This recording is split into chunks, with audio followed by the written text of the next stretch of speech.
Live television promises authenticity, connecting to viewers in real time, but sometimes cameras keep rolling when they should stop. In today's video, we're tackling the dark side of live TV, where the pursuit of breaking news led to tragedy captured for people to witness. It was September 11, 2015, in Los Angeles, California. The late afternoon heat shimmered across the asphalt, blurring the horizon of industrial buildings and side streets overhead. News helicopters circled in steady loops, their cameras fixed on a single silver sedan weaving through traffic. Darren Koenig, 34, had once been an auto mechanic specializing in transmission repair. He was skilled and capable of diagnosing problems by sound alone. But years of unstable work and alcohol dependency had eroded his reputation. 2 prior DUI convictions and mounting credit debt pushed him toward desperation.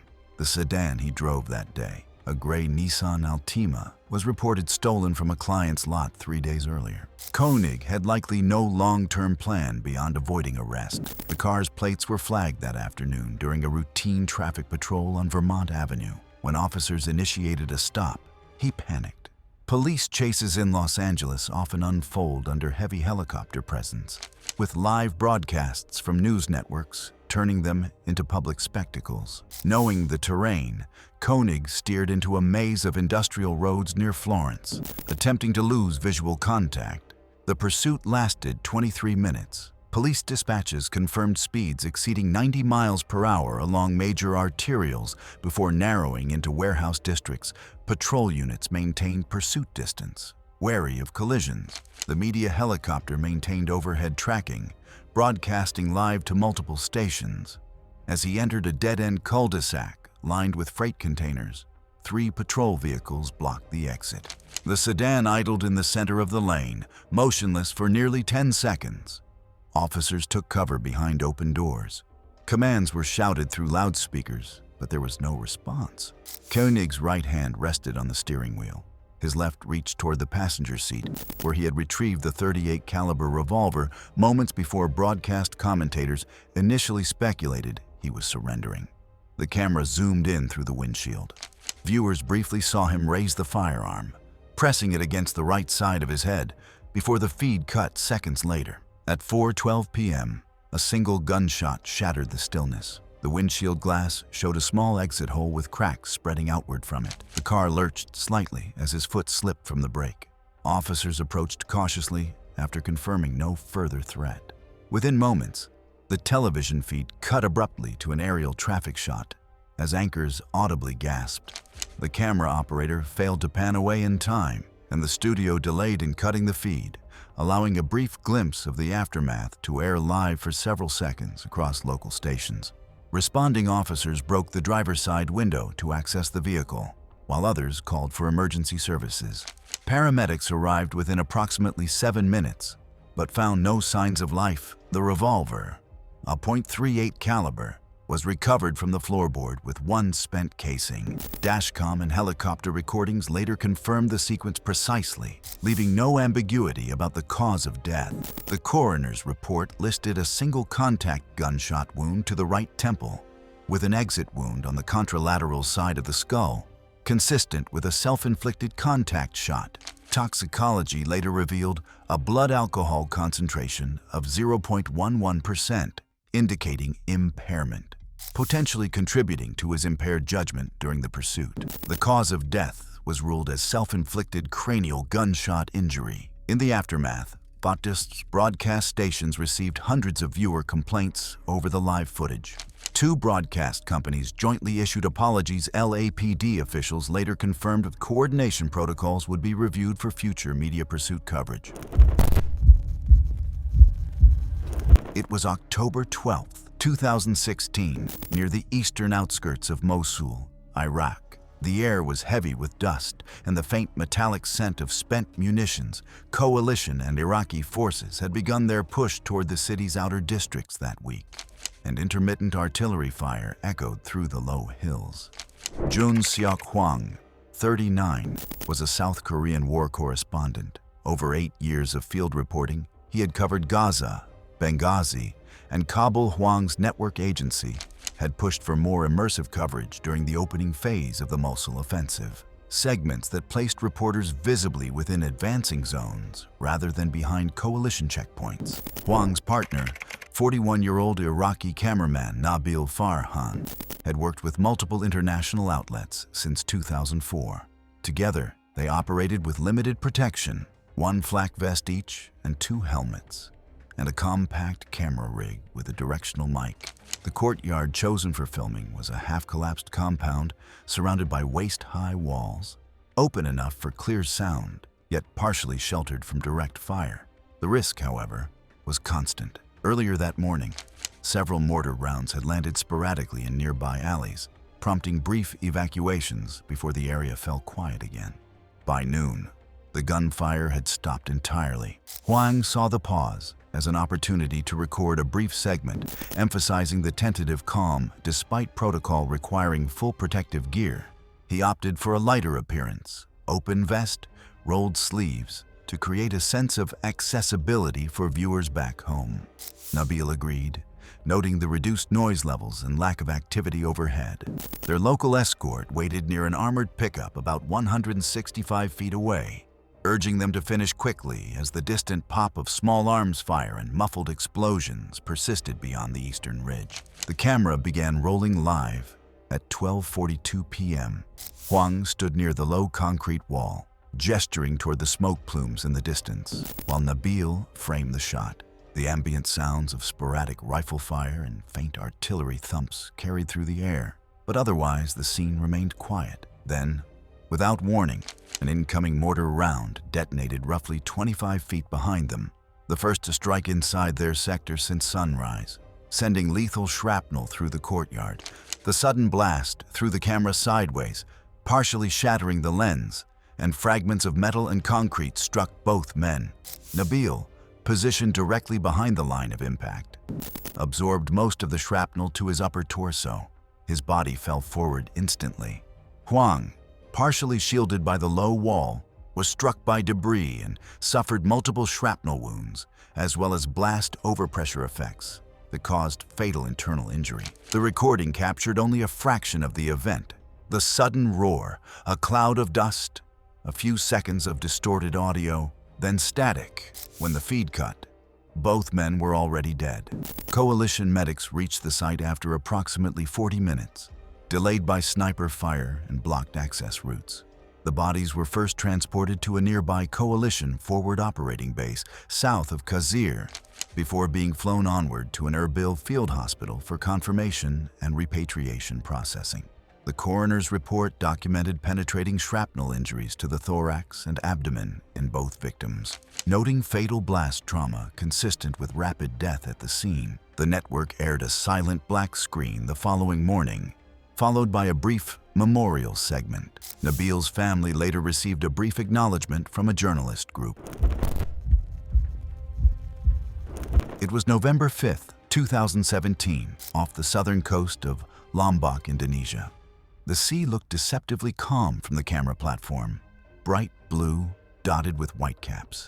But beneath it, the currents moved unpredictably in long, dragging surges.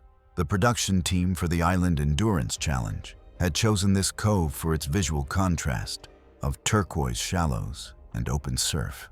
Rio Santoso, 26, worked at a retail outlet in Surabaya but had built a small following online through fitness clips. His goal was to leverage the reality show to expand his reach. He swam recreationally and posted videos of himself doing open water laps near Surabaya's beaches, though always within marked areas. This challenge from the island trial segment, retrieving flags from the surf, fit his persona, young, fit, and fearless. The show tested endurance in natural conditions. Contestants swam about 165 feet from shore, retrieved 2 weighted flags, and returned through the current. Safety divers and jet skis monitored the course, but post-monsoon surf was unpredictable. A marine warning that morning advised against swimming past the coral shelf, yet the segment stayed on schedule to avoid reshoots. By early afternoon, wind gusts intensified, driving waves toward the reef. Rio volunteered to go first, eager to impress. Fitted with a wrist tracker and harness cam, he He declined a buoy vest, saying it would slow him down. At the director's cue, cameras rolled live as he entered the water, reaching the flag within 30 seconds and glancing shoreward for approval. On his return, the current shifted sharply southward. The footage later showed the change. His forward progress stalled, then drifted diagonally. A safety diver began swimming toward him, but was briefly slowed when his fin strap brushed against a loose length of the flag tether in the surf. Rio's arm movements grew uneven. He released the flag and attempted to turn back. From the camera angle, his struggle appeared controlled at first, prompting the crew on shore to assume he was adding drama to the scene. Seconds later, he raised one arm weakly, barely above the surface. Then he disappeared. The safety diver reached the area within 45 seconds, but found only bubbles and floating fragments of the flagpole. A second diver joined, locating him about 15 to 20 feet below, pinned momentarily by the surge against the reef slope. He was brought to the surface, unresponsive, and laid on a rescue board as cameras still recorded on-site paramedics performed CPR for 20 minutes without achieving return of spontaneous circulation before pronouncing him dead. The recording ended with crew members covering the body with a silver thermal blanket. A forensic medical report later confirmed asphyxia due to drowning, with pulmonary edema consistent with prolonged submersion. Time of death was estimated at 2:43 p.m. based on paramedic logs and tracker data. Safety divers' equipment logs and tracker data corroborated the duration between distress and recovery. Indonesian marine authorities issued citations and initiated a safety review of the production. The show's producers publicly denied responsibility, framing the tragedy as an unfortunate accident. The network quietly removed all footage of the incident from its archives. The segment was later reshot under stricter safety protocols with a new contestant.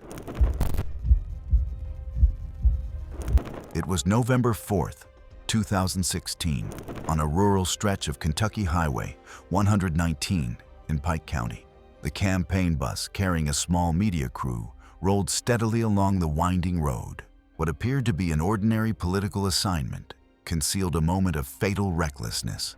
Megan Hollis, 27, had spent 5 years covering state and local politics for a small network. Known for her meticulous reporting and tenacity, she had recently been promoted to mobile correspondent, often broadcasting live from moving vehicles. She was ambitious, sometimes pressuring herself and her crew to prioritize live coverage over caution. Dean Carter, 43, was a camera technician with nearly 2 decades of experience, tasked with keeping mobile feeds stable while navigating cramped bus interiors. The bus they traveled in was outfitted with dashboard-mounted cameras and a small stabilization rig for live streaming. Neither Megan nor Dean was wearing a seatbelt during the segment, as both needed to move freely for the live broadcast. The tight corners and narrow shoulders of the Pike County roads required constant attention. Megan often leaned forward, speaking into the mic while checking the live feed on a mounted monitor. Dean adjusted lenses and monitored signal strength, navigating around loose wires and camera cases in the aisle. They had both received weather advisories warning of wet road conditions and limited visibility during dusk. But the drive schedule remained unchanged to meet the rally's start time. By 4:15 p.m., the bus approached a gentle curve near a low embankment. Megan crouched slightly, emphasizing a point for her live commentary, while Dean angled the camera to capture both the road and passing fall foliage. Then, a deer suddenly emerged from the adjacent woodland. The driver swerved sharply to avoid collision, tires sliding on the wet surface. Megan's hands tightened on the microphone, eyes widening, and Dean's shoulder pressed against the edge of a camera rig as the bus lurched. The live stream showed the interior camera jerking violently as the cabin tilted, followed by visual distortion and brief motion blur before the signal cut out entirely. Later scene reconstruction showed that the bus skidded off the asphalt, rolled onto its right side, and slid roughly 30 feet into a roadside ditch. Coming to rest against a concrete drainage culvert, Megan was thrown forward, head striking the metal support near the front entry steps with crushing force. Dean collided with the camera rig, his chest absorbing the brunt of the impact while equipment tumbled across the floor. Witnesses from a nearby farm reported the overturned bus and immediately called emergency services. First responders arrived approximately 13 minutes later, finding Megan unresponsive, pinned in the front section of the bus, and Dean conscious, but in severe pain. Both were extricated carefully. Megan's injuries were incompatible with life, while Dean was transported to a regional hospital with multiple fractures and contusions.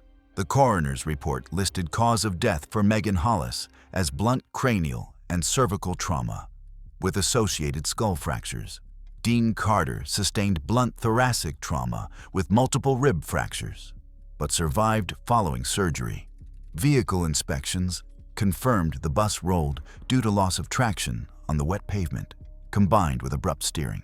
After the crash, the network quietly upgraded its vehicles, but offered no formal safety retraining, issuing only an internal safety memo. Dean returned to work under stricter supervision. It was October 31st, 2014, in Mumbai, India. The city stirred with the quiet hum of early morning traffic, while inside a central news studio, the pre-dawn broadcast began routinely. However, a series of small oversights would soon escalate into catastrophe. Rajiv Das, 44, was a senior studio technician with nearly 20 years of experience in live television production. He was responsible for lighting rigs, camera setups, and emergency protocols, often working long hours to ensure uninterrupted broadcasts. Asha Patel, 30, operated the teleprompter for the channel's morning news, known for her precise timing and focus under pressure. Nilesh Rana, 25, was a production intern eager to impress, handling cables, monitors, and ad hoc technical tasks, while shadowing Rajiv. All three understood basic fire safety and had undergone mandatory drills, but long-standing pressure to maintain uninterrupted live coverage meant protocols were often secondary to broadcast deadlines. The studio environment was complex. Overhead lighting rigs were supported by metal trusses, insulated with polyurethane acoustic foam panels, chosen for their sound-dampening qualities, but not rated for flame resistance. Electrical circuits ran densely through conduits, occasionally overloaded during multi-camera setups. The crew routinely tested high-wattage lights, unaware that insulation near the main rig had begun degrading, and that circuit breakers showed rusted contacts, reducing trip efficiency. Despite this, maintenance checks had been delayed, and management had stressed uninterrupted Halloween programming to boost ratings, effectively discouraging downtime for safety inspections. At 5:07 a.m., the anchor began reading headlines as faint smoke appeared in the camera frame behind him. Staff initially dismissed it as fog from equipment or a staged Halloween effect. Rajiv moved toward the source beneath the lighting truss, unaware that a minor electrical fault had ignited a smoldering ember in foam insulation. Asha continued operating the teleprompter while glancing at monitors. Nilesh was checking camera feeds when a sudden spark ignited surrounding panels. Within roughly 2 minutes, the polyurethane foam erupted into open flame, and the fire raced across the overhead truss area moments later, producing thick, toxic black smoke typical of burning polyurethane. Visibility dropped almost instantly. Rajiv inhaled dense smoke first and collapsed near the lighting bay. Asha and Nilesh attempted to escape moments later, but were overcome before reaching the exit. Emergency alarms failed to trigger because the alarm circuit had been intentionally bypassed months earlier during a ceiling renovation and never reconnected. The nearest exit door was blocked by stacked lighting cases and unused set panels, trapping them inside as smoke filled the space. Footage from nearby fixed cameras briefly captured silhouettes before the dense smoke obscured all visibility. Fire suppression systems were outdated and could not control the fast-spreading flames. Crew members outside attempted to pry doors open, but dense smoke and high heat prevented entry. By the time firefighters breached the main studio, all 3 victims had succumbed. Their bodies were later recovered near their respective workstations, partially obscured by collapsed equipment and charred insulation. Fire brigade logs and post-incident structural assessments confirmed the rapid ignition and failure of suppression systems. Post-mortem examination reports listed all 3 deaths as due to acute smoke inhalation. Forensic medical findings confirmed severe hypoxia and carbon monoxide toxicity consistent with polyurethane combustion fumes. Structural inspection revealed degraded foam panels and corroded electrical conduits, directly contributed to the rapid ignition and flame spread. Following the incident, authorities cited the studio for outdated fire suppression and inadequate emergency door access. The network initiated phased retrofits across its primary studios, adding automatic sprinklers, emergency power cutoffs, and upgraded smoke detection systems. Internal policy changes mandated pre-broadcast safety checks and prohibited live programming in studios lacking verified emergency readiness, aiming to prevent future tragedies of this magnitude.